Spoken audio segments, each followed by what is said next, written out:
Clase número 13 de Teología Sistemática uno. Bien, comenzó la grabación y aquí vamos a hacer un repaso de lo que estuvimos viendo en la última clase.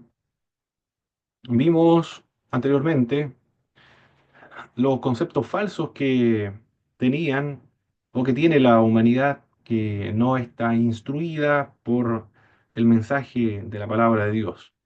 Algunos consideraban al ser humano como una máquina, otro como un animal, un ser impulsado sexualmente, un productor de bienes o un accidente de la naturaleza, o un ser existencial, otro no un ser. Y no alcanzamos a ver esto, pero le envié las presentaciones en PowerPoint con respecto a los dos problemas del enfoque panteísta. Ya conocen ustedes lo que significa panteísmo, significa todo es Dios, igual al hombre con todas las demás criaturas. El panteísmo, por eso que hay un problema con respecto al panteísmo en la concepción de los seres humanos, porque nosotros los seres humanos no podemos ser comparados como los animales. Hay una diferencia sustancial muy importante entre los unos y los otros. Niegan también la realidad del ser individual, porque hay un solo ser, un sola alma, y esa es Brahman.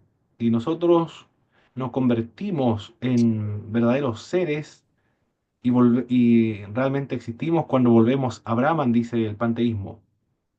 Brahman es como un océano, para emplear alguna analogía. Y cuando nosotros terminamos este ciclo de reencarnaciones, según este punto de vista, somos como una gota, que hay una diferencia con el océano, pero luego se mezcla con el océano y luego es parte del océano. Y en eso consistiría la, la finalización del ciclo de las reencarnaciones en el concepto panteísta. Por otra parte, está la evolución teísta, no es una ciencia, iguala al hombre con todas las demás criaturas, también niega la realidad del ser individual. La conclusión sobre la edad del hombre, podemos concluir que nosotros no podemos usar las genealogías ni cualquier otra teoría para calcular cuánto tiempo hace que el hombre fue creado. La Biblia no responde a esta interrogante acerca de la edad que tenemos aquí en la Tierra. ¿Y cómo fue creado el ser humano? El ser humano fue creado como un ser dependiente, dependiente de Dios, un ser en parentesco con las demás criaturas, porque fuimos creados de Dios, del polvo de la tierra también. Una criatura, sin embargo, única, porque sobre nosotros nada más se sopló Dios aliento de vida, fuimos nosotros un alma viviente, una criatura única en ese sentido, una criatura finita también. No somos eternos, somos limitados y somos vulnerables. Lo que vamos a ver en esta sesión de hoy es con respecto a la imagen y la semejanza de Dios. ¿En qué sentido somos imagen y semejanza de Dios? Vamos a ver la imagen esencial, la imagen moral, quién es el único hombre que retrata a Dios perfectamente. También vamos a responder esa pregunta y podrá enlistar usted las verdades prácticas de la imagen y semejanza de Dios en el hombre. De eso vamos a trabajar en esta clase. Y espero ahora que se logre ver bien la presentación completa. Bienvenidos mis hermanos Rodrigo, hermana Valentina, hermana Carolina también, hermano Juan. Yo creo que ahora ya no voy a tener más problema con el micrófono, porque estaba utilizando uno de solapa y ya cumplió su ciclo ese micrófono, que lo tenía del año 2019. Y el computador que tengo es nuevo y tiene incorporado un micrófono que disipa el ruido ambiente, entonces no hay necesidad de comprar micrófono, porque ya tienen un micrófono bueno, por lo menos, que cumple la misma función el micrófono de este computador. Como siempre, mis hermanos, a medida que nosotros vamos avanzando, ustedes pueden ir planteando las preguntas de lo que vamos tratando en la clase. Comencemos de inmediato entonces con la clase número 13, es esta. Perfecto, aquí estamos. En el libro de Génesis, en el capítulo 1, verso 26 al verso 27, por favor, ¿quién puede leer esta porción bíblica? Eh, Hermana Valentina, por favor, vamos a leer el libro de Génesis. En el capítulo 1 del libro de Génesis, el verso 26 y el verso 27. Recuerde que el libro de Génesis es considerado como el semillero de las doctrinas bíblicas y es la introducción de a toda la Biblia. En ella se encuentra registrado el origen de los seres humanos. Y ahí se encuentra también la respuesta de quiénes somos nosotros los seres humanos. Por favor, hermana Valentina, capítulo 1, verso 26 y el verso 27. Ya, dice, entonces dijo Dios, hagamos al hombre a nuestra imagen conforme a nuestra semejanza, y señoree en los peces del mar, en las aves de los cielos, en las bestias, en toda la tierra y en todo animal que se arrastra sobre la tierra. Y creó Dios al hombre a imagen de Dios lo creó, varón y hembra los creó. Perfecto. Muchas gracias. Es el texto bíblico que nos describe el origen de los seres humanos. No somos solamente una máquina, no somos una máquina, no somos un animal, no somos un no ser. La Biblia indica que nosotros somos criaturas de parte de Dios. Fuimos creados a imagen de Dios, como lo plantea el pasaje bíblico. La imagen de Dios describe ciertas cualidades en el hombre que son únicas en él, entre la creación, para él entre la creación. Es diferente a las demás criaturas y a todas las otras criaturas. Un perro no es imagen ni semejanza de Dios, un gato, un caballo, un ave, un pez. No se dice ninguno de ellos que ostente las características de Dios. El hombre sí es una imagen de Dios, imagen y semejanza de Dios. Incluye esta imagen de Dios en el hombre el gobierno o dominio del hombre sobre el resto de la creación. Algunos hablan de que somos imagen y semejanza de Dios en este sentido, en el sentido de ejercer la soberanía. Otros, como Gerhard von Rath, en el libro que él tiene de teología, perdón, no es teología del Antiguo Testamento, sino que el libro de él es el libro de Génesis, de Gerhard von Rath.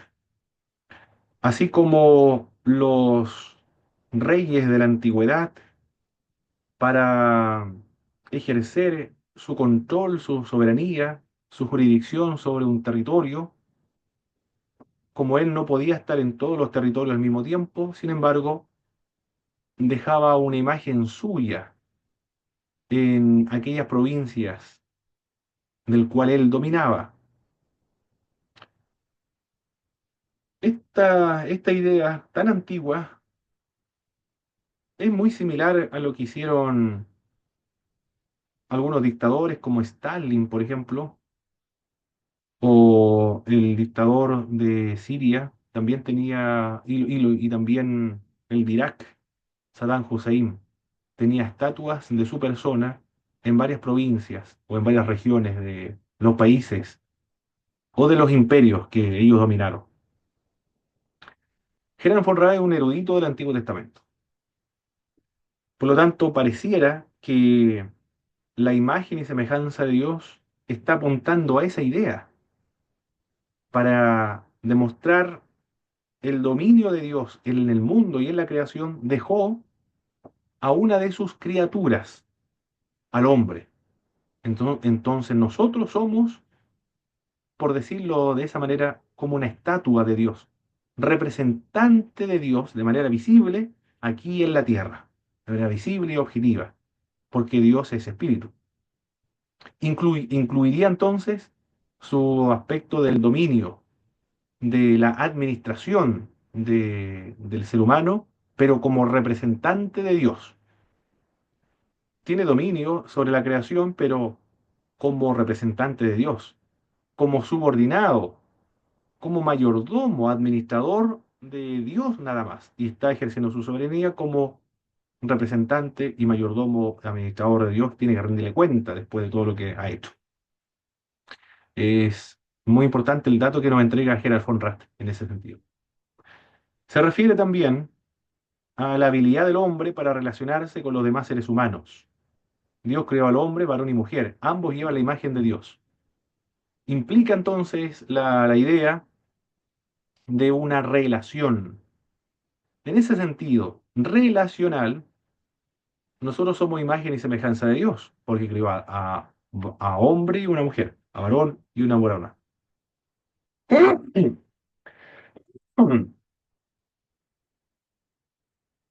Y en ese sentido, somos imagen y semejanza de Dios. Algunos autores como Anthony Joaquema tiene un libro, me lo hicieron leer en la Global University, que el matrimonio es la auténtica, la más exacta, la más completa, no la más perfecta, porque la más perfecta imagen de Dios es Jesucristo, pero la más acabada imagen de Dios, o la más representativa de Dios aquí en la tierra, en los seres humanos.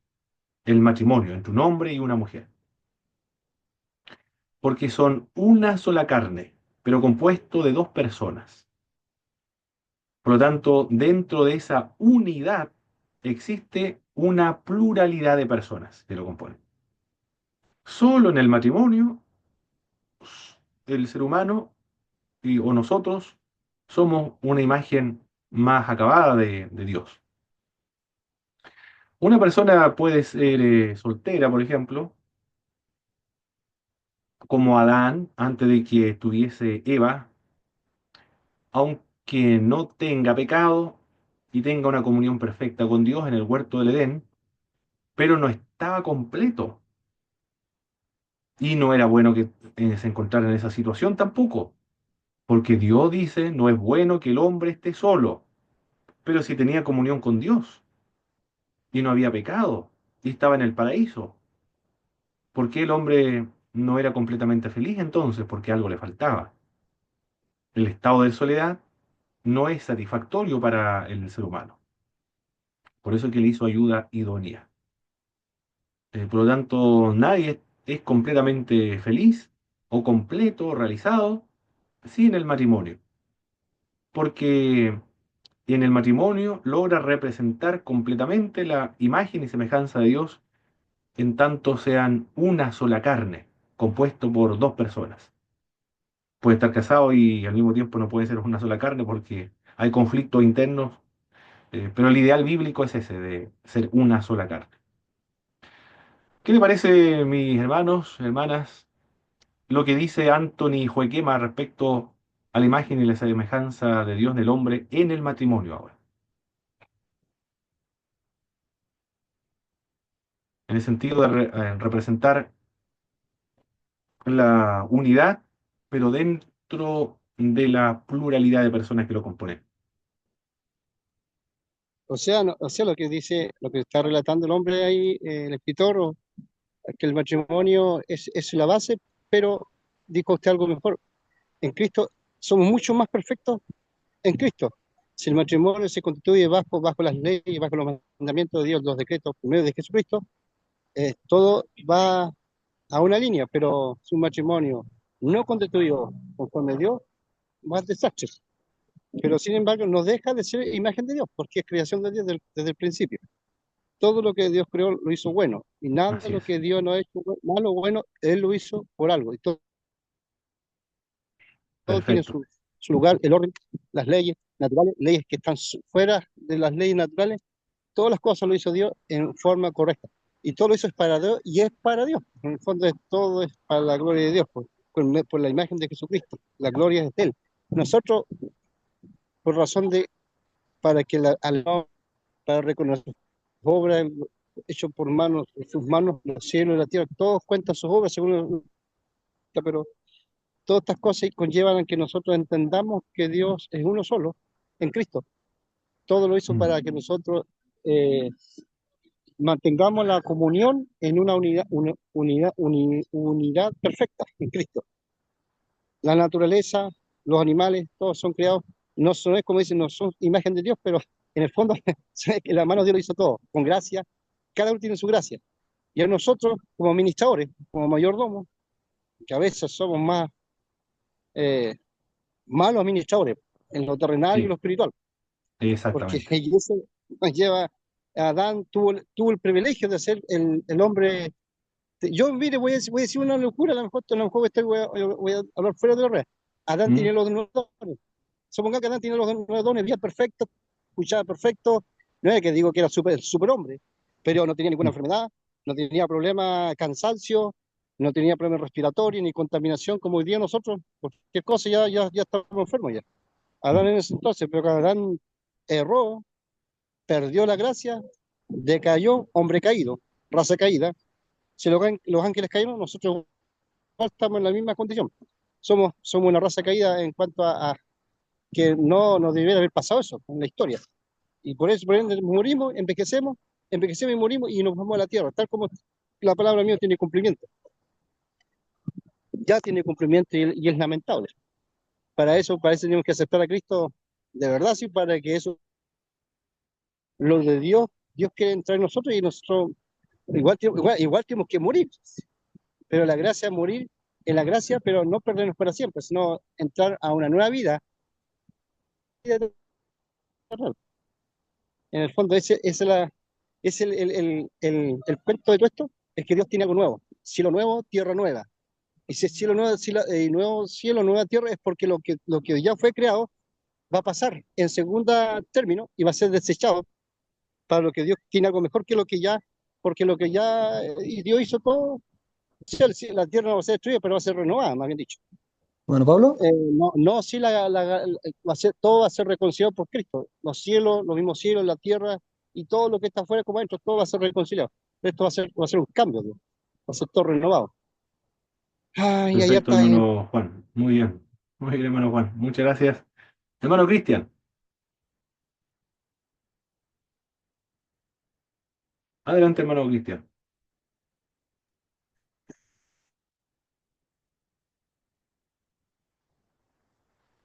Si está hablando, hermano Cristian, no se le escucha.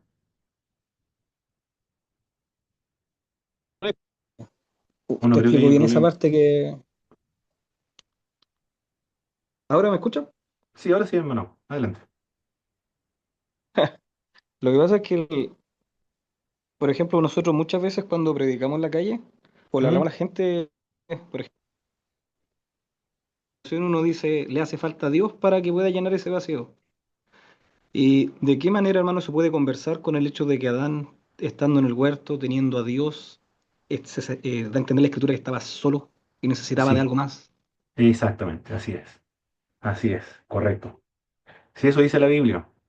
No es bueno que el hombre esté solo. No es bueno que el hombre esté solo. Por eso que le hizo ayuda idónea. Y,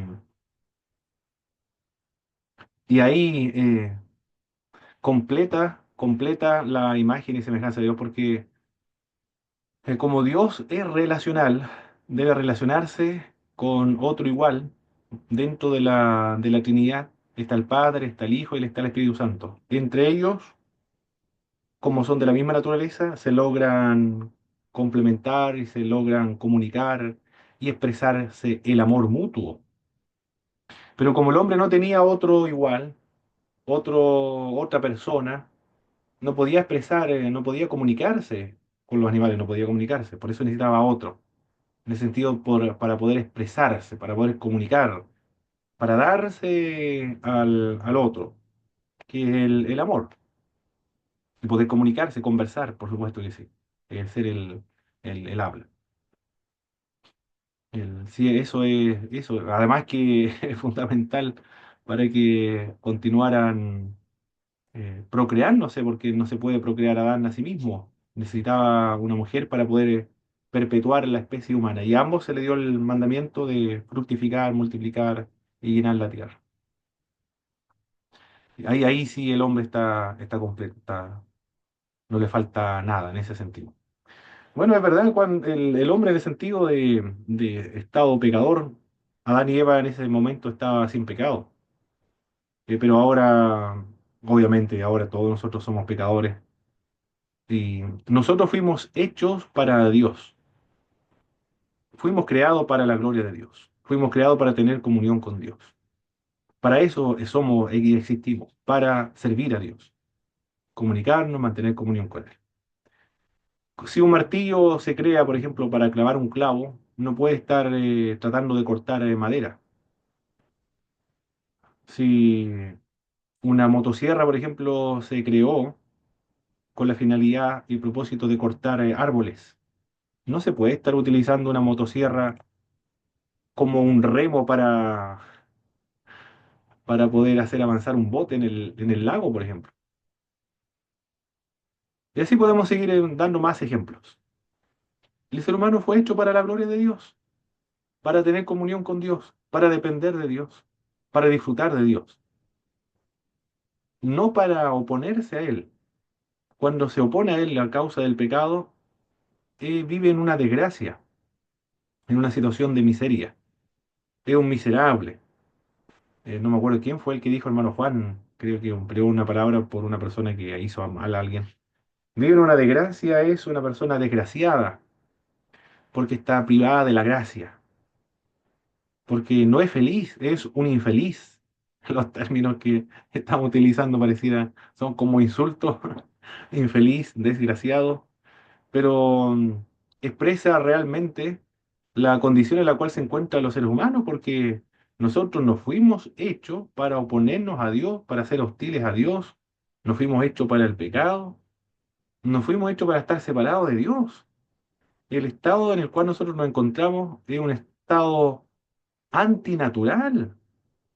Nosotros fuimos hechos para Dios. Por eso es que cuando en la calle le decimos que vuelvan a Cristo, entonces ahí va a encontrar la satisfacción plena de su alma, el vacío de su corazón, es verdad, porque va a comenzar a actuar para lo que Él fue hecho, es decir, para disfrutar de la comunión con Dios. Y pero incluso, dice Anthony Gilcoema, estando en esa situación, si no está casado, por ejemplo, dice que siempre le va a faltar algo, que es tener una consorte, algo con el cual compartir la vida y darse a otra persona y formar una familia también, porque es el mandato de Dios que se encuentra en Génesis capítulo 1, verso 28. ¿Alguien está escribiendo? Pastor Nelia, se pega la señal por momentos. Sí, sí me di cuenta, se pegaba la señal. Parece inestable la señal acá. Bueno, ahí no podemos hacer nada cuando se pega la señal, porque es la compañía. Vamos a tener que solucionar ese problema de tirar cable. No sé cómo se podría pasarlo directamente al computador con cable. Bien, sigamos analizando más pasajes bíblicos ahora acerca de la naturaleza de los seres humanos. Estamos viendo una teología, recuerde, esta es una antropología teológica, una teología, una antropología teológica. Vamos a darle lectura ahora al libro de Efesios, en el capítulo 4, verso 22, verso 24, por favor, pastora Nélida. Vamos a darle lectura a eso, a ese pasaje bíblico. Y el hermano Rodrigo Calderón va a leer el libro de Colosenses, capítulo 3, verso del 9 al verso 10, por favor. Estamos viendo la naturaleza del ser humano. Somos imagen y semejanza de Dios. Fuimos hechos para tener comunión con Dios. Adelante, pastora Nelia. Perdón, hermano Pablo, me nombró a mí, que se justo se pegó y alcancé a escuchar Colosenses, Efesios. Ah, ok. Efesios, sí, es muy mala la señal entonces. Efesios capítulo 4, verso 22 al verso 24. 4, capítulo 4. Ya, ya, amén. Y, y cuanto a lo pasado, perdón, en cuanto a la pasada manera de vivir, despojamos del viejo hombre, que está viciado conforme a los deseos, y renovaos en el espíritu de vuestra mente, y vestíos del nuevo hombre, creado según Dios en la justicia y santidad del...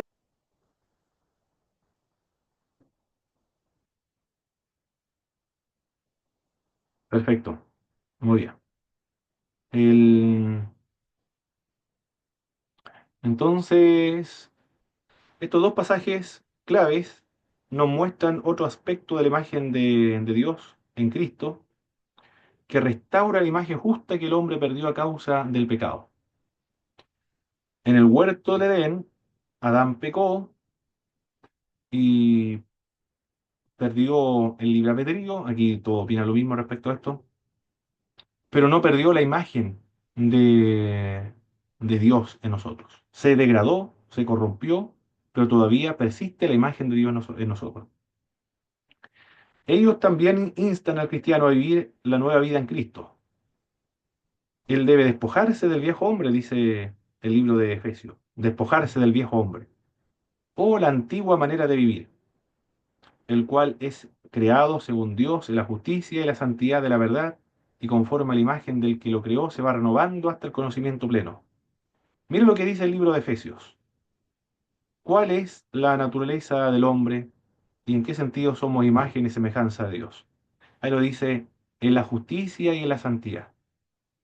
Imagen y semejanza de Dios implica entonces la justicia y la santidad, porque es la característica del nuevo hombre, que es Jesucristo. Se va renovando esta imagen de acuerdo a Jesucristo. El énfasis aquí está en las cualidades morales del ser humano, también en Colosenses. Adelante, hermano Rodrigo, por favor, Colosenses capítulo 3, verso del 9 al verso 10. Colosenses, Colosenses. Amén. No mintáis los unos a los otros, habiéndoos despojado del viejo hombre con sus hechos, y revestidos del nuevo, el cual conforme a la imagen del que lo creó, se va renovando hasta el conocimiento pleno. Perfecto. Eso, Bien, ahí tenemos eso. los dos pasajes clave entonces. El énfasis entonces está en los aspectos morales de la imagen de Dios. Imagen y semejanza de Dios, imagen y semejanza no son dos aspectos de Dios en los seres humanos, sino que es un paralelismo sinónimo, que es característica de la poesía hebrea, el paralelismo sinónimo. La idea del primer verso se repite en el segundo verso empleando un sinónimo. No son dos aspectos, sino simplemente son sinónimos. La imagen esencial ahora. Solo el hombre es capaz de hablar. La comunicación entre los animales es limitada y es muy fija. Los seres humanos pueden hablar palabras que expresan pensamientos e ideas muy complejas, pero el ser humano solamente tiene esta capacidad, este poder de formular ideas, de los sonidos o utilizar códigos. Primero comienza el lenguaje, luego la escritura, el sonido, el, el timbre, el tono, todo eso va comunicando y todo eso se le va dando significado en una sociedad, en un contexto, en un país, en una nación. Los sonidos son códigos que nosotros estamos transmitiendo. Yo estoy produciendo sonidos, pero esos sonidos para usted tienen significados y usted lo va interpretando, lo va asimilando. Se van produciendo ideas dentro de su mente con los sonidos que yo estoy comunicando. Pero los animales no tienen esos códigos. No hay un proceso del mismo modo, con la misma intensidad, con la misma complejidad que nosotros los seres humanos tenemos, de un proceso Aquí lo de preguntar, ¿ya? codificar el sonido de lo que nosotros estamos escuchando. Y el lenguaje tiene una estructura muy compleja. Los lingüistas logran des- desmembrar y dilucidar las complejidades del lenguaje, como por ejemplo la gramática, los tiempos verbales, los casos, los modos, las personas, el género.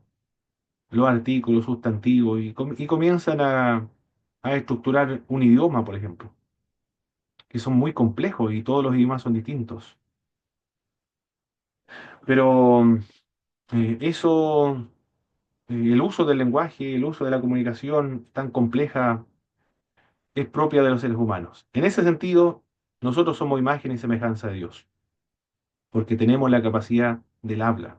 Dios habla, se comunica con Adán y Eva en el huerto del Edén por medio del lenguaje que nosotros no sabemos cuál haya sido, lo más probable que ya no existe, es el lenguaje, pero tenían un idioma. Y después en la Torre de Babel esos idiomas se confunden y cada uno se organiza de acuerdo a su propio idioma. Eso es lo primero entonces. Es capaz de hablar. El ser humano usa el lenguaje. Solo el hombre posee la habilidad de razonar y elegir. Los animales se dirigen por los instintos. Los científicos pueden estudiar el comportamiento de los animales, por ejemplo, predecir cómo van a actuar, pero no es posible determinar con precisión cómo se va a comportar el ser humano, porque el ser humano es impredecible, no como los animales. Los psicólogos pueden describir algunas generalizaciones sobre la gente. Sin embargo, no hay dos personas que tiendan a actuar de la misma manera, aun si tienen la misma experiencia de vida. Solo el hombre tiene y posee la libertad, o también se le conoce como el libre albedrío, la posibilidad de escoger lo bueno o lo malo sin tener una condición externa para tomar una determinada conducta. Algunos sí dicen que tienen algo interno, una condición interna, que lo determina a actuar de una determinada manera. Puede ser el hambre, puede ser una influencia cultural, o puede ser también el mismo deseo, la misma codicia, que son elementos condicionantes para tomar una decisión. Por lo tanto, el hombre no es totalmente libre. Tiene un nombre esto. Se le llama el libre albedrío compatibilista, que es compatible con el determinismo. Y el otro se le llama el libre albedrío libertario, es decir, no hay nada, no hay ninguna condición exterior que guíe o controle a una persona a tomar una decisión. No hay ningún determinante para que una persona pueda tomar una decisión. Bueno, hay que definir con mayor precisión esto del libre albedrío, pero usted escoge. Usted es algo que usted conoce, algo que usted lo vive, lo ha experimentado. Por ejemplo, los gustos en sus comidas, la ropa que usted va a vestir. Usted determina qué color de ropa se va a comprar. Usted determina también. Usted escoge libremente qué zapatilla se va a poner, si blanca o azul, zapatos, zapatilla o sandalias. Usted determina eso del auto que se va a comprar, de qué color, de qué modelo, de qué marca, de qué año, si usado o no. Por lo tanto, el libre albedrío nosotros lo utilizamos diariamente. Esa es otra característica de Dios en nosotros. Dios tiene el libre albedrío. No hay una condición, un condicionante, un determinante para que Él actúe de una u otra forma. Él es libre para actuar como Él desee. También los seres humanos tenemos el libre albedrío, porque ese libre albedrío es imagen y semejanza de Dios que Dios nos ha dado. Es la capacidad de razonar, somos inteligentes, somos seres pensantes. Podemos nosotros articular ideas en nuestra mente y podemos hacernos preguntas muy profundas, como por ejemplo, ¿quién soy yo? ¿De dónde vengo? ¿Cuál es el propósito de mi existencia? ¿Cuál es el propósito y el fin de los seres humanos? ¿Por qué existimos? ¿Por qué existe algo en vez de no existir nada? Porque hay posibilidades de que no pudo existir nada. ¿Pero por qué existe algo? Porque bien, no pudo haber existido nada. ¿Cómo yo comprendo? ¿Cómo yo sé? ¿Cómo yo sé que sé y que entendí? ¿Y cómo yo puedo estar seguro que realmente entiendo y estoy viendo la realidad y no una, una interpretación errada de la realidad? Porque puede ser que yo mismo me esté engañando. ¿Cómo yo sé que sé? Esa pregunta de la filosofía tiene un nombre, no recuerdo cómo, la teoría del conocimiento. Epi- eh, bueno, se volvió el nombre que le aplican en la filosofía, la epistemología. son preguntas que solamente el ser humano se plantea, de cuestionar la realidad. Pero ese cuestionamiento de la realidad, esas preguntas tan profundas, tan filosóficas, tan religiosas, que pareciera que para nosotros son insustanciales, pero para otros son de vital importancia, porque determina cómo se va a conducir la vida y le da una interpretación al mundo en el cual nosotros nos encontramos. Y nos ayuda también a no ser engañados, porque para eso está la filosofía, para cuestionar todo, con la finalidad de no ser engañados. Pero es un don de Dios. Las personas que reflexionan, que cuestionan, que preguntan, que discuten, que debaten, están haciendo uso del don que Dios le dio de la razón, de la inteligencia. Y cuando escogen también están haciendo uso de un don que Dios les dio. Y ellos son responsables de escoger. Cuando escogen lo bueno, Dios lo aprueba; cuando escogen lo malo, Dios desaprueba, o se destruyen a sí mismos. El hablar entonces, el habla, el uso del lenguaje, la capacidad de razonar y de elegir, es decir, ejercer la voluntad, son dones que Dios le ha dado, y en ese sentido nosotros somos imagen y semejanza de Dios en este aspecto de la imagen esencial. También el ser humano es un ser creativo. Hay una pregunta aquí. ¿Pueden plantear utilizar el micrófono, mis hermanos? Porque yo a veces veo el comentario del chat y a veces no veo.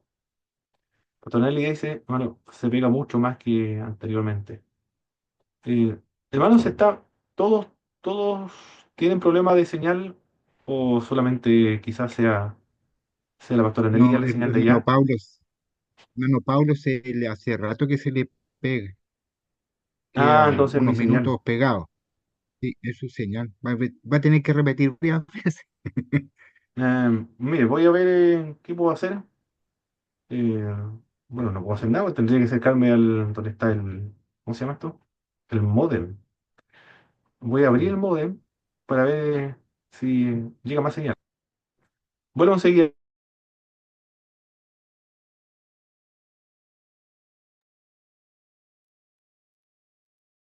Y si se pega la señal o no se pega, porque ahora cambié de señal.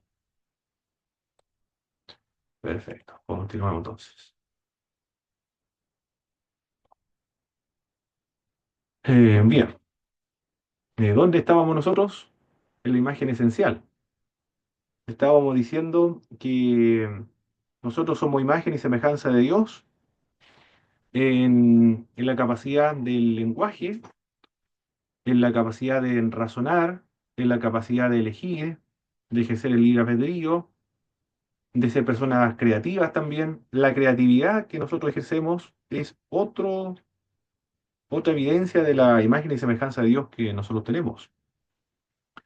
Ha producido el ser humano obra de arte, ha producido música, literatura, arquitectura. Este poder creativo revela que el hombre tiene algo en él de la naturaleza de Dios, que es ser creador. Desde muy pequeño se viene manifestando esta capacidad de crear en los seres humanos.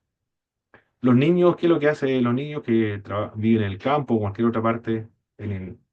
Hacen obras maravillosas. Por ejemplo, en África, una vez un niño hizo un estadio, pero muy meticuloso, una réplica casi perfecta del estadio con puro cartón. Y otro hizo una especie de, no sé cómo se llaman cuando pasan los autos en varios sentidos, uno por arriba, otro por debajo de la tierra, pistas, diversas pistas La de auto. autopista. Una autopista, lo hizo en la tierra, pero le quedó extraordinario, e impresionante. Desde muy pequeño, el ser humano comienza a manifestar estas capacidades creativas. Los que se dedican a la pintura, o también a los que se dedican a la arte, como por ejemplo eh, los que son escultores, o a la literatura, bueno, cualquier tipo de este tipo de arte creativo, son personas realmente que deben sentirse muy, muy felices, ¿eh? Muy realizados, porque es algo nuevo que están creando y están ejerciendo una característica de Dios en ellos, que es la capacidad de crear, porque Dios es creador y también nosotros somos creadores. Los que componen melodías, canciones, letras de canciones, están ejerciendo un don de Dios, que es el ser creativos. Posee también el ser humano otra característica de Dios, y esta es la del dominio, ya que los seres humanos son seres racionales, tienen capacidad de pensar, somos libres también, somos creativos, son capaces de hacer algo más que las criaturas inferiores no pueden ejercer, gobernar el resto de la creación. La capacidad de dominio fue dada por Dios. Dijo, sojuzgad y señoread sobre los peces del mar, sobre las aves de los cielos, sobre los animales de la tierra. El ejercer dominio es un mandato de Dios, es una orden de Dios a todos los seres humanos, como representante, como mayordomo de Dios aquí en la tierra. Es responsable y también creativamente. Capítulo 2 verso 15 nos dice Génesis 2:15. Tomó pues Jehová al hombre y lo puso en el huerto del Edén para que lo labrara y lo guardase. Es una responsabilidad. Dios le dijo que cultivara el huerto del Edén, pero de manera creativa. Entonces las implicancias de esta imagen y semejanza de Dios en los seres humanos son los siguientes. Debe utilizar la capacidad para hacer la tierra un lugar mejor y más hermoso. Bueno, ¿quién no desea eso, ah? Un ser humano sensato, ¿quién no quiere un lugar mejor y mucho más hermoso? Solo una persona que no está en su sano juicio le gusta una ciudad destruida, por ejemplo, o en caso de guerra, por supuesto. Además, ni los mismos soldados o generales de ejército le gusta destruir. Pero después, cuando termina la guerra, todos quieren reconstruir y hermosear sus ciudades que han sido arrasadas por la guerra. Esto enfatiza que la tierra es el huerto del hombre, entonces, no su lugar de desperdicios. El mundo, la tierra, el mar, el aire, en cualquier lugar donde nosotros nos encontremos, es el huerto de Dios que debemos cultivarlo y cuidarlo creativamente, y usarlo creativamente. Pero no es un lugar de desperdicio, un basural o un vertedero. Él debe cuidar la tierra como cuida su propio huerto. Es decir, aquel que trabaja la tierra, que tiene un huerto, así debe tratar también a toda la creación, porque el mundo es un huerto, es el huerto donde Dios, donde estableció a los seres humanos. Bueno, está así porque nosotros somos pecadores. Pero eso es lo que podemos extraer de la imagen esencial de Dios en nosotros los seres humanos.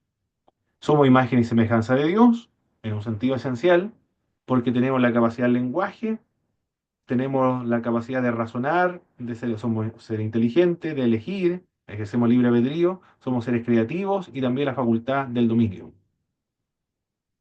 Sigamos avanzando. ¿En qué otro sentido nosotros somos imagen y semejanza de Dios? Ahora sí, no se pega no se pega la señal, hermanos.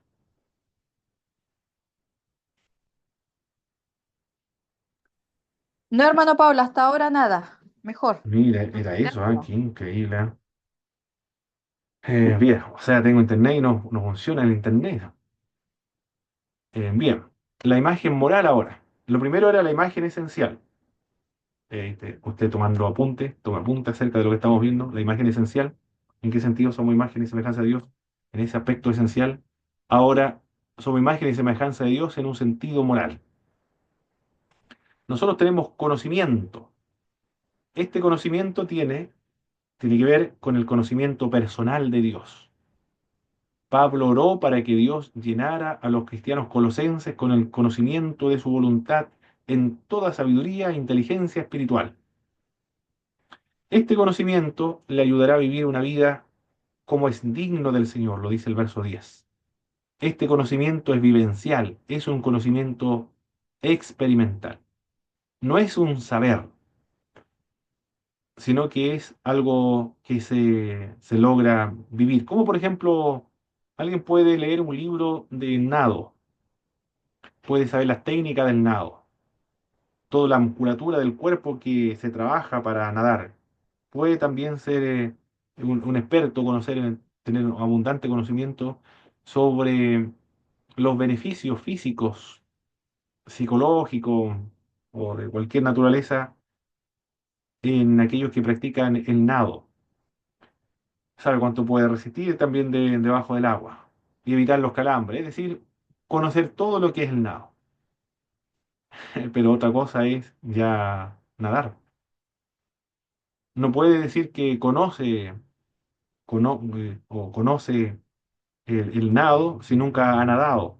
Tiene que nadar para conocer el agua, el mar, un lago, un río. Tiene que experimentar el nado para que diga que usted conoce eh, y ha experimentado el nado. Cuando hablamos de conocimiento de Dios, queremos decir lo mismo. No queremos decir simplemente conocerlo intelectualmente o saber acerca de Dios, sino experimentarlo y vivirlo. Del mismo modo puede ocurrir con el andar en bicicleta. Puede tener saberes acerca de andar en bicicleta, conocer distintas marcas, la velocidad, cómo debe sentarse, el equilibrio también, pero solo lo va a experimentar, lo va a vivir cuando se suba a una bicicleta y comience a andar en ella. De ese conocimiento estamos hablando, de un conocimiento vivencial y experimental con respecto a Dios. El apóstol Pablo pide que nosotros conozcamos a Dios y que crezcamos en el conocimiento de la voluntad y toda sabiduría e inteligencia espiritual. También la otra imagen moral de, de Dios en nosotros es la justicia y la santidad. Ya habíamos leído ya un pasaje bíblico. La justicia y la santidad tienen que ver con esa imagen moral dentro de nosotros. Dios ama la justicia y odia el mal. Yo creo que usted lo ha experimentado cuando ha visto en la televisión algo muy injusto, como por ejemplo la invasión de los rusos sobre los ucranianos. ¿Usted considera que es muy injusto? ¿Por qué ocurrió algo así? O la guerra de Azerbaiyán contra los armenios, por ejemplo, y le arrebataron Nagorno-Karabaj. Ya no existe Nagorno-Karabaj. Tomaron posesión y se lo quitaron los de Azerbaiyán. Produce algo dice, ¿por qué el mundo y la vida es tan injusta? ¿Por qué se permite que ocurra esto? Personas inocentes están en la cárcel y usted se indigna con esto. Bueno, esa indignación, ese enojo ante las injusticias es la imagen de Dios que nosotros hemos recibido de parte de Él al odiar el mal. Como Dios es santo, espera que los creyentes seamos santos. La santidad no es externa, sino que es una santidad interna, es lo que dice Efesios en el capítulo 4, en el verso 24. Vamos a leer Efesios acá. Efesios,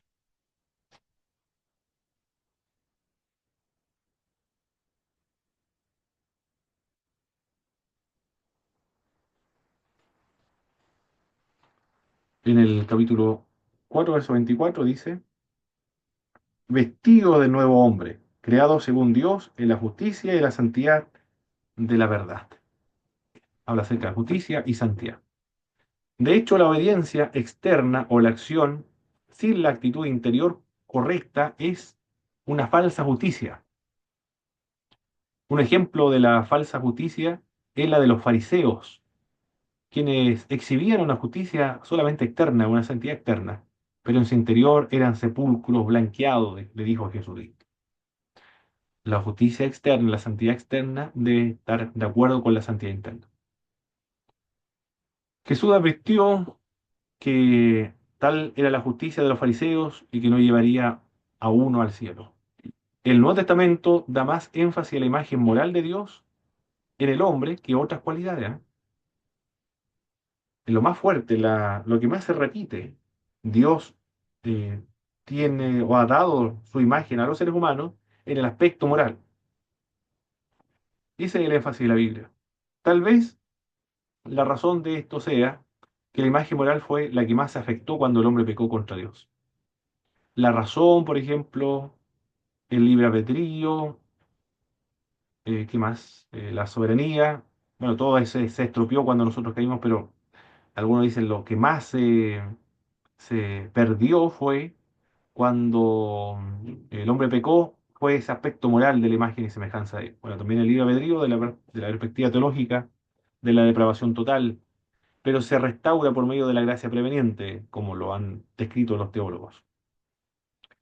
El hombre pecador todavía ve la razón, la libertad y la creatividad como cualidades deseables.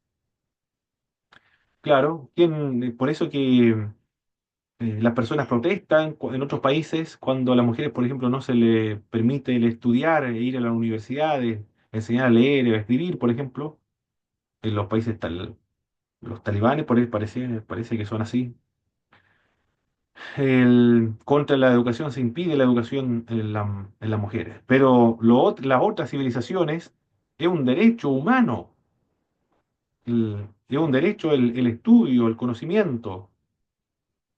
Lucha por eso, por la razón o por la educación, por la inteligencia, potenciar esas facultades que Dios nos ha otorgado de la inteligencia. La libertad, se han producido guerras por la libertad. Y también se ha sancionado en los libros incluso de teología, como la de Tomás de Aquino, que cuando hay un dictador que oprime al pueblo, es justo el derramamiento de sangre de ese dictador. La creatividad también se fomenta la creatividad. Son cualidades deseables entonces. A menudo no desea, sin embargo, la justicia y la verdad. Bueno, la justicia sí, la justicia lo desea, pero la santidad no es algo que el hombre desee. Por eso que él es lo más, eh, lo menos aspirado del ser humano, lo menos ambicionado de parte del ser humano, es la santidad. La justicia sí se pide justicia solo cuando es víctima de injusticia, por supuesto. Todo lo demás lo anhela, la libertad, la razón, la creatividad, la justicia. Pero la santidad, eso el ser humano no lo busca, no lo desea, tampoco no es una ambición. Hermana Valentina, ¿iba a decir algo?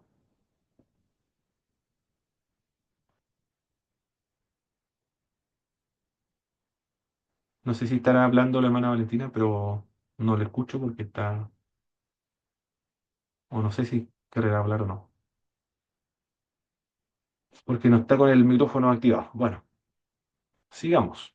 No sé si hay alguna pregunta hasta ahora, mis hermanos, a medida que vayamos avanzando. Ya, continuamos entonces. ¿Se escuchan, verdad, mis hermanos? ¿Están ahí? No creo que haya quedado pegado con la señal ahora. ¿Se escucha bien, mi hermano? Ah, perfecto, perfecto, perfecto. Pensé que se habían ido todos o se había quedado pegada la imagen. Ya. La naturaleza relacional de la imagen de Dios. Mire todos los aspectos de la imagen y semejanza de Dios del ser humano, ¿eh? La imagen esencial del ser humano, la imagen moral del ser humano, ahora la naturaleza relacional de la imagen de Dios en los seres humanos. En la relación matrimonial. Génesis capítulo 2, verso 24 dice, dejará al hombre a su padre y a su madre, y se unirá a su mujer, y ambos serán una sola carne. Es la intención de Dios para la relación matrimonial que sea desarrollada teniendo como modelo la relación del padre y del hijo. Debe ser una relación de amor, compañerismo y armonía. Algunas parejas de casados no experimentan tal unidad a causa del pecado. Claro, se entienden, el hombre es pecador. Pero puede ser la experiencia de los cristianos que no son renovados a la imagen y semejanza de Dios. En el huerto del Edén, el ser humano cayó en pecado. Se deterioró la imagen de Dios. Las facultades de la razón del ser humano se disminuyeron también. Y la libertad para hacer el bien y para buscar a Dios también se perdió. Es restaurada por medio de la gracia preveniente. No busca la santidad, por supuesto que no. La justicia tampoco le interesa mucho. Solo le interesa cuando es víctima de las injusticias. Pero cuando se convierte al Señor Jesucristo, comienza un proceso de la restauración de la imagen y semejanza de Dios. Pero no a una restauración a la imagen de Adán, sino que ahora se está restaurando la imagen del nuevo hombre, del segundo Adán, que es Jesucristo. Él es la imagen perfecta de Dios. Y Él es uno con Dios y con el Espíritu Santo. Por lo tanto, el modelo del matrimonio es la Trinidad, Padre, Hijo, Espíritu Santo. Por lo tanto, la aspiración del matrimonio es imitar esa Trinidad. ¿Qué es lo más básico, lo más fundamental en una iglesia? El matrimonio. Y después esto se expresa en la relación entre los creyentes, dentro de los miembros del cuerpo del Señor Jesucristo. Pero primero debe comenzar con la conversión, porque si no hay conversión, no hay un proceso de recuperación, de restauración de esa imagen y semejanza de Dios.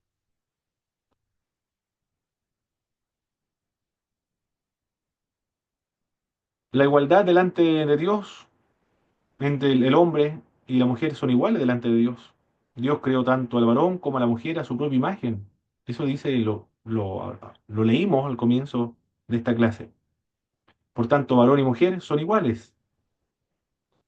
La mujer a través de la historia ha sufrido discriminación. En el judaísmo una niña era dada en casamiento a los 13, 14 años. Una niña nada más, una niña, adolescente. En el judaísmo antiguo, todavía en algunas culturas, lo más probable del Medio Oriente, del Oriente, de 13 a 14 Hermano años se Juan, da en casamiento. Sí, por hermano Juan. si acaso me queda 3%, así que se me Ah, va a cortar, perfecto. por si Comprendido, acaso. hermano Juan. Muy bien, muy bien. De esa edad, de los 13 a 14 años, pasaba a ser propiedad del marido. Bueno, y si no se casaba, era propiedad del papá. Y si el papá moría, pasaba a ser propiedad del hermano mayor y así. Pero siempre era propiedad de alguien. Y en el templo también las mujeres tenían un lugar especial para ellas, apartada de los varones, en el templo de Jerusalén. El marido podía divorciarse de ella, de la mujer, por cualquier motivo. Por ejemplo, si ésta quemaba la comida, era ya un- una razón suficiente para poder divorciarse de ella. Entre las oraciones de los judíos se agradecía a Dios de no haberlos creado mujer, de gentil y no haberlos creado mujer. En el Nuevo Testamento, Jesús mostró una actitud diferente hacia las mujeres que el resto del judaísmo, popularmente como el judaísmo lo entendía. En el libro de Gálatas, capítulo 3, verso 26 al verso 28, enfatiza que ya no hay judío, ni griego, varón, ni mujer, esclavo, ni libre, sino que todos son unos en Cristo. Por lo tanto, hay una igualdad entre el hombre y la mujer. Esto es uno de los debates que existe actualmente. Si, por ejemplo, en el mundo cristiano, en lo jerárquico o administrativo de una iglesia, si puede predicar o no, todo. En algunas iglesias todavía está ese problema, si puede predicar o no la mujer. Eso depende de cada uno de los pastores, incluso, ni siquiera depende de, de la denominación. El pastorado, eso también varía de acuerdo a la denominación en la cual la gente se congrega. Los bautistas son más, son más rigurosos en ese sentido. La mujer no puede ejercer el pastorado ahí. En la Alianza Cristiana Misionera no hay problema. La, en la Alianza una hermana puede ejercer el pastorado, pero oficialmente no se le llama pastorado, se le llama obrera.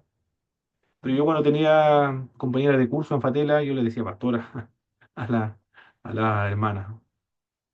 Eran obreras, pero oficialmente eran obreras.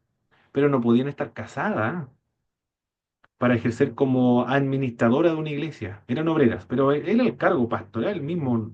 La función era la misma de todos los pastores administrativos de una iglesia, pero le llamaban obrera oficialmente. Cuando eran matrimonios en Dinamarca, ambos servían y ambos sí trabajaban. Tenían ambos el mismo ordenamiento. En- eso lo vi en la Alianza, en las Asambleas de Dios.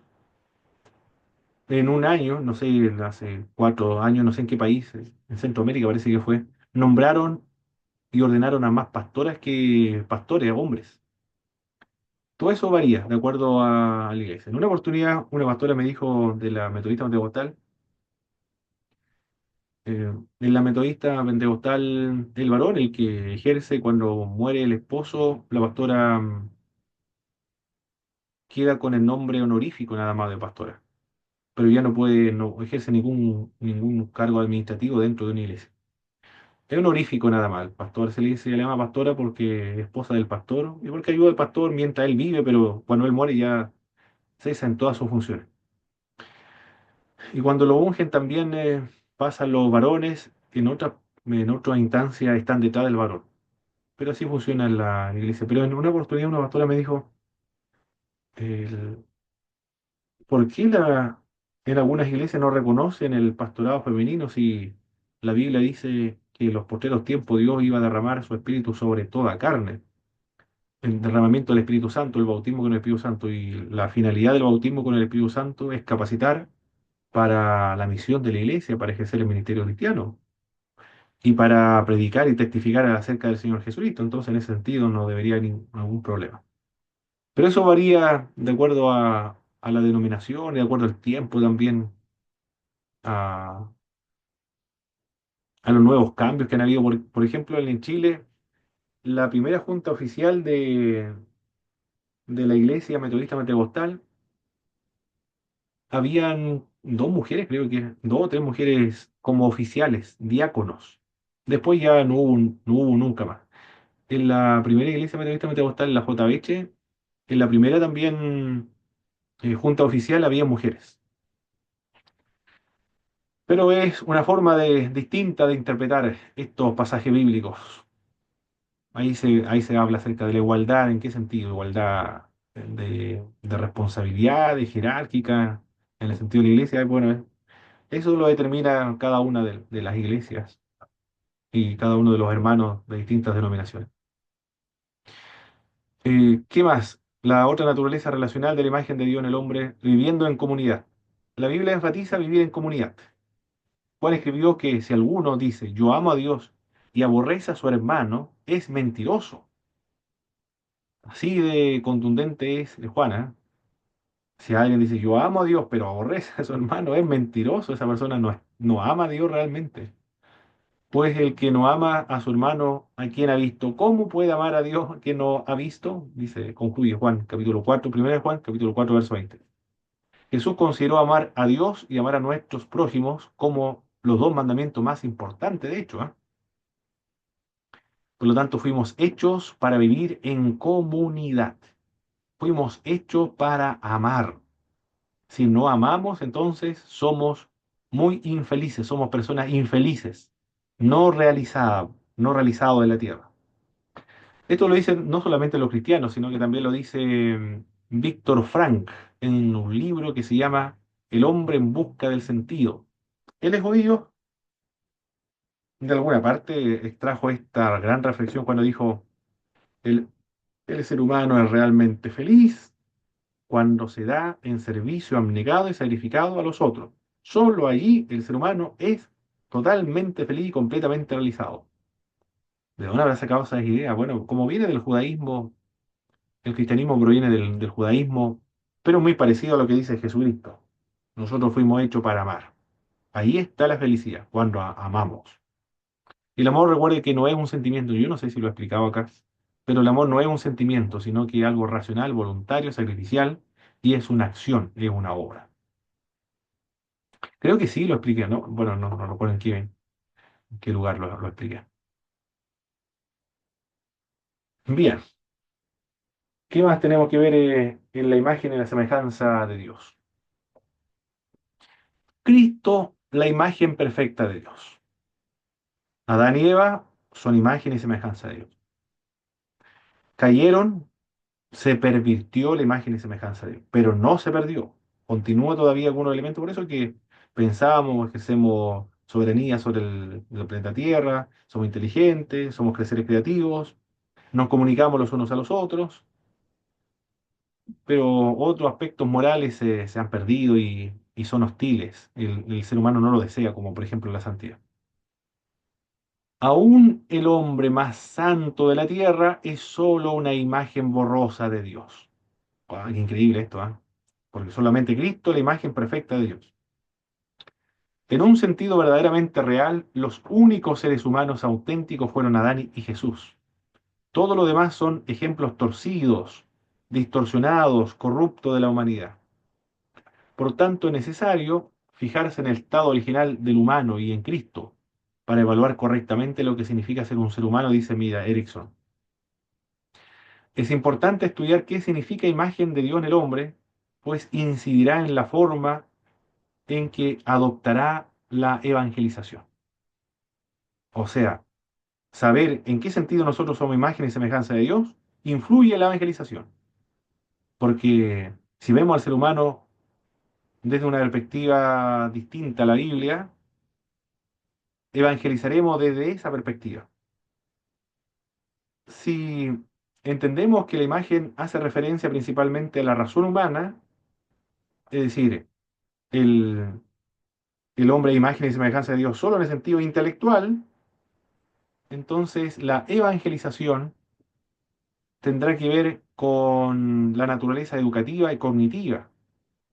Su discurso será racional entonces, estará encaminado en ese sentido.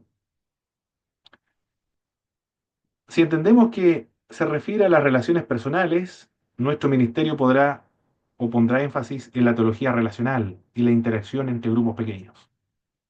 Si enfatizamos o consideramos que la imagen y semejanza de Dios es aspecto relacional, entonces vamos a invitarlo a tomar café, a almorzar, a ir al estadio, por ejemplo, a ir a la playa, con la finalidad de evangelizarlo de esa forma, porque el ser humano es imagen y semejanza de Dios en el sentido relacional.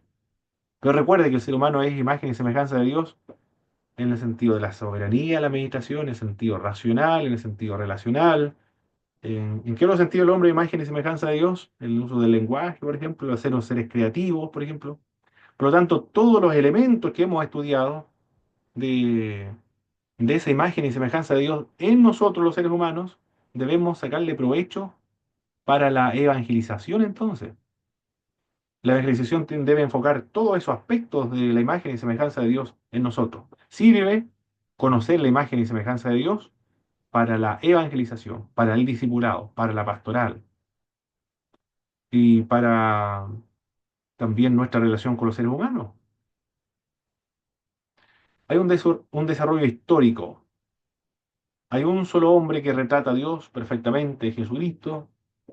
En Colosenses capítulo 1, verso 15, dice Jesús es la imagen del Dios invisible. En Hebreos capítulo 1, verso 3 dice Jesús es el resplandor de la gloria de Dios. Juan 1:18 Jesús ha dado a conocer a Dios. Juan 14:9 el que ha visto a Jesús ha visto al Padre.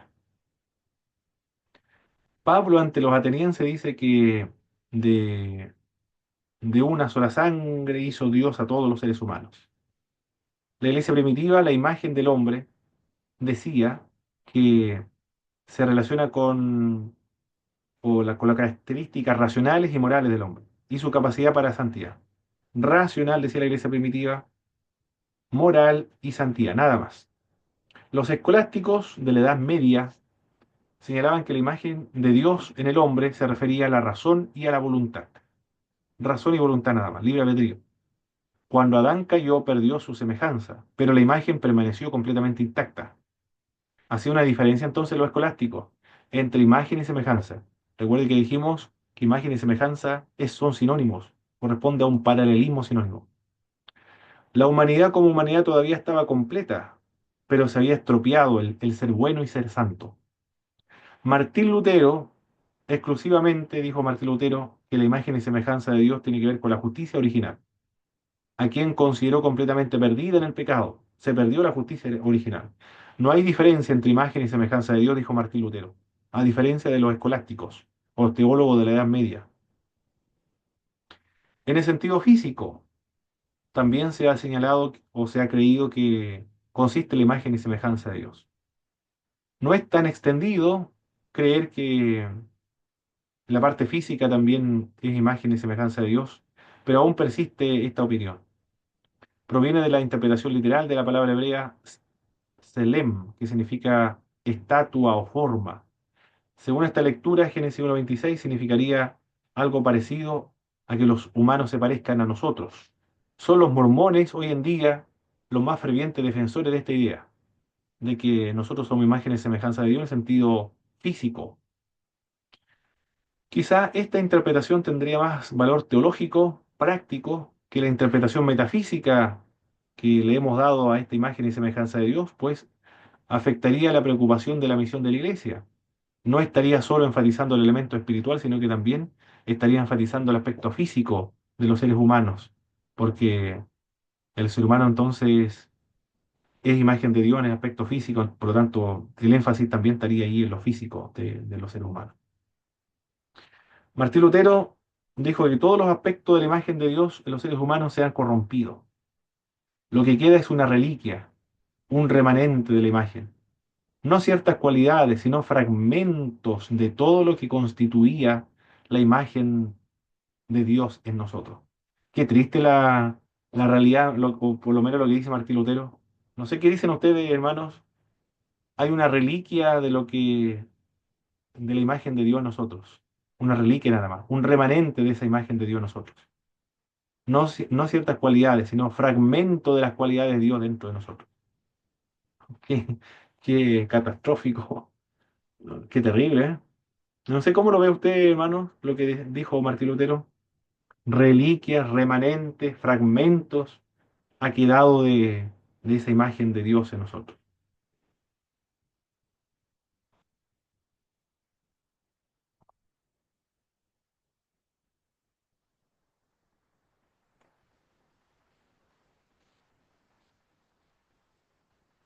¿Están ahí, verdad, mis queridos hermanos? ¿O se pegó la imagen? ¿Me escuchan, verdad? Sí, sí, le escucho. Sí, sí. Ah, perfecto. Ah, muy Estaba bien. pensando. Es que Ah, ok, pensaba ok. que tenemos como un rompecabezas que le falta una pieza, una cosa así. No, nunca estar completo. Martín Lutero veía, no, ni siquiera eso, que le faltara una pieza para el rompecabezas. Sí, sí. Martín Lutero lo veía que de 50 piezas, por ejemplo, de esa imagen y semejanza de Dios original dentro de los seres humanos, de esas 50 piezas, han quedado unas 5 piezas nada más. Para de, de hacer una ilustración de lo que él creía. Son fragmentos de la imagen de Dios, queda en nosotros. Es catastrófico esto, ¿eh?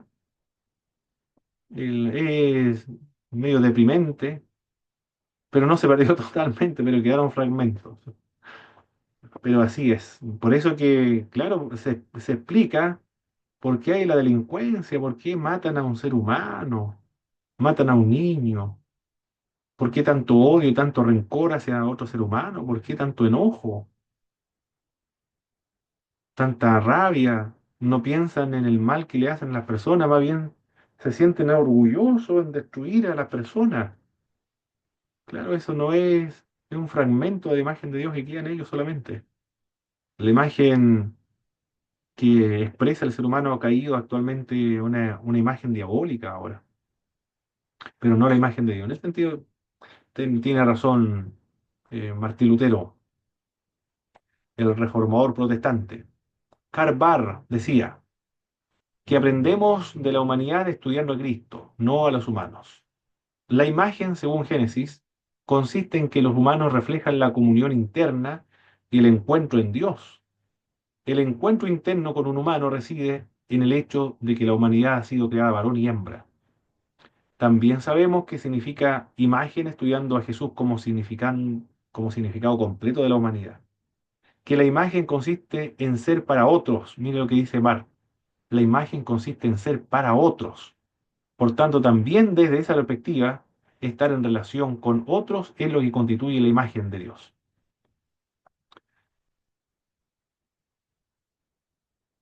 Verdades prácticas acerca de la imagen y la semejanza de Dios en nosotros. ¿Cuáles son las verdades prácticas? Una de estas verdades prácticas que podemos aprender acerca de la imagen y semejanza de Dios en nosotros es que es posible tener comunión con Dios. Si no hubiera similitud entre Dios y los hombres, la comunión con Dios sería imposible. Pero como somos algo parecido a Dios, es posible la comunión entonces. ¿Cómo suena esto, hermanos? Somos parecidos a Dios, somos un poco parecidos a Dios. ¿Qué, qué reacción le produce a usted cuando escucha esta declaración? Somos parecidos a Dios. ¿No es un poco atrevida? ¿No lo considera atrevida, osada? ¿Cómo lo ve? ¿Somos parecidos a Dios? ¿O es consecuente con lo que nos enseña la Sagrada Escritura? ¿O es muy ambiciosa? Es más de lo que la realidad nos enseña.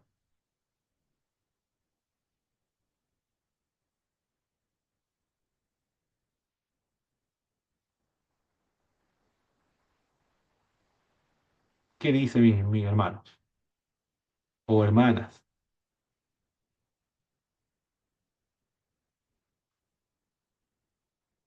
¿O estaremos empleando bien la, o siendo consecuente con lo que la Biblia dice? Cuando digo que somos algo parecido a Dios. ¿O es como una blasfemia decir eso? Somos parecidos a Dios.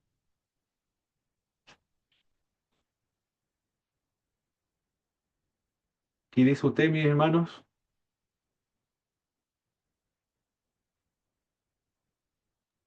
Y no lo veo como es que dice que somos semejanza de Dios. Entonces, cuando te dice parecido a Dios, somos semejanza, dice que somos creados semejanza a Dios. Es lo mismo, ¿cierto? Eso es un sinónimo nada más. Parecido, imagen y Sí, semejanza. Claro que sí. sí, Claro, otra persona quizás se espante, ¿ah? ¿Qué se ha imaginado esta persona que está diciendo que somos parecidos a Dios? Eso es un sacrilegio, una blasfemia. Pero es lo que la Biblia dice con respecto a la imagen y semejanza de Dios. Por eso es que podemos tener comunión con Dios, o es posible tener comunión con Dios. Sería como si un hombre tratara de entablar una comunicación con una hormiga, por ejemplo, si nosotros no fuéramos imagen y semejanza de Dios. ¿Qué semejanza existe entre nosotros y una hormiga? Ninguna, en absoluto. Nunca podríamos comunicarnos con una hormiga, hablarle a una hormiga, que nos contara sus problemas, cuáles son sus inquietudes, cuáles son sus preocupaciones, qué es lo que piensa con respecto a su futuro, o, preguntarle acerca de su familia. Una hormiga nunca nos hablará el- aquello. Por lo tanto, somos imagen y semejanza de Dios. Por esa razón podemos tener comunión con Dios, porque somos imagen y semejanza de Dios. Es posible también la comunicación intercultural, porque todos tenemos la imagen de Dios en nosotros. Por eso es posible la comunicación intercultural.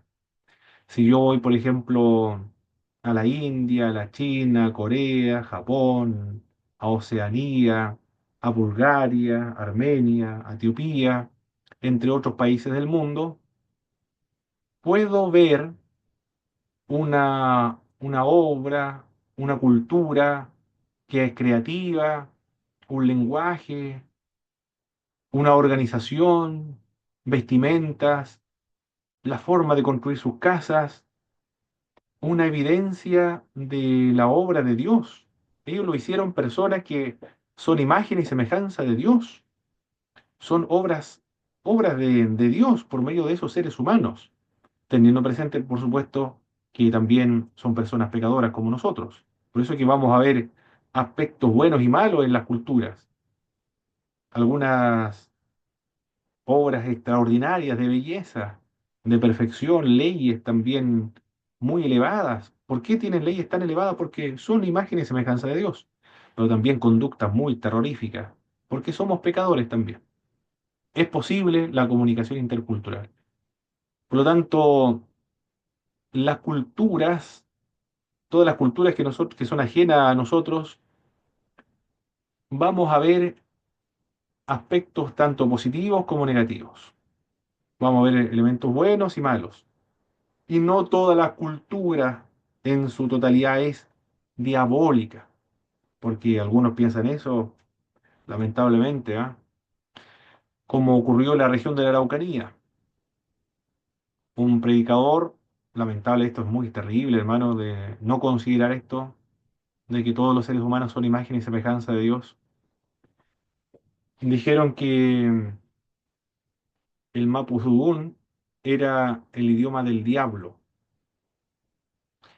y el chamal, la tapelacucha, el trailonco eran objetos diabólicos, satánicos.